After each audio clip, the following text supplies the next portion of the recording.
3 दिवसीय भागवत पुराण हाम्रो गाउँमा हुँदैछ र हामी पुराण सुन्नको लागि जाँदैछौँ र तपाईहरुलाई म पुराण उपभोग गराउँछु। सबै भिडियोमा हेरिरहनु होला। पुराणको ठाउँ सुरुवातदेखि लिएर म कीर्तन भजनसम्म देखाउने कोसिस गर्छु र 2 कथा पनि सुनाउने कोसिस गर्छु।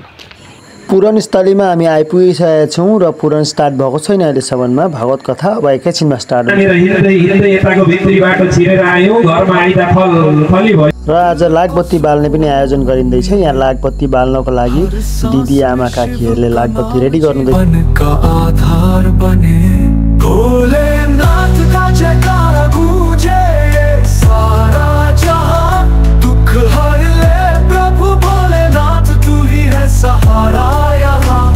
शिव का ध्यान करे हर दिन, मन में बसाओ प्रभु को, सच्चे भाव से जो पुकारे शिव अपनाए उसको।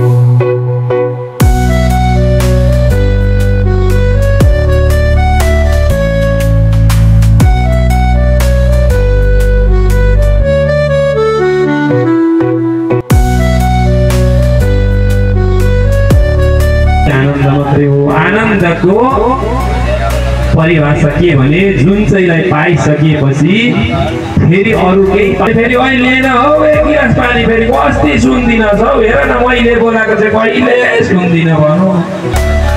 भोलिपल्ट त्यही छ भनेपछि भगवान हुनुहुन्छ आनन्द स्वरूप।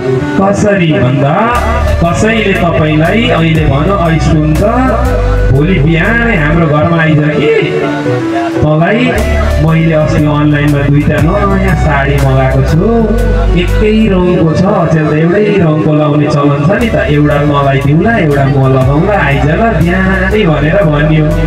अनि बिहान उज्यालो हुँदा मुखभरि भरे धौलानी पहिला साडी चाहिँ ल्याइहाल्छु भनेर कुद्दै गइयो। अनि जाँदाखेरि उसले होइन म त दिन्न हौ अर्कैलाई दिएँ भन्यो भने कस्तो लाग्छ? आनन्द कहाँ पुग्यो? अघिसम्म कति आनन्द थियो, आज साडी भेट्दैछु एउटै रङको, अस्ति मैले हेरेकै त्यही साडी हो, आज म भेट्दैछु, तर उहाँ पुग्दा भेटिनँ भने मेरो आनन्द रह्यो कि रहन्छ? भन्नुहोस् न त जोडले राधे राधे, अलि जोडले भन्नुहोस् न त, अलि जोडले भन्नुहोस् न। अनि आनन्द रह्यो त। अनि आनन्द भनेको चाहिँ कुन भने जो कहिले नजाओस्, जति दुःख पर्दा पनि त्यही मुद्रामा बस्न सक्योस्, सुखमा पनि त्यही मुद्रामा बस्न सक्योस्। र जस्तो कि मैले अघि देखाइरहेको थिएँ लागबत्ती बाल्ने भनेर, र लागबत्ती अहिले साँझ परिसक्दा बालेर सबैले लागबत्तीको वरिपरि घुमेर कीर्तन भजन गाएर लागबत्ती हो यसरी नै बाल्यो। लागबत्ती जलिसकेको मुहुर्त 1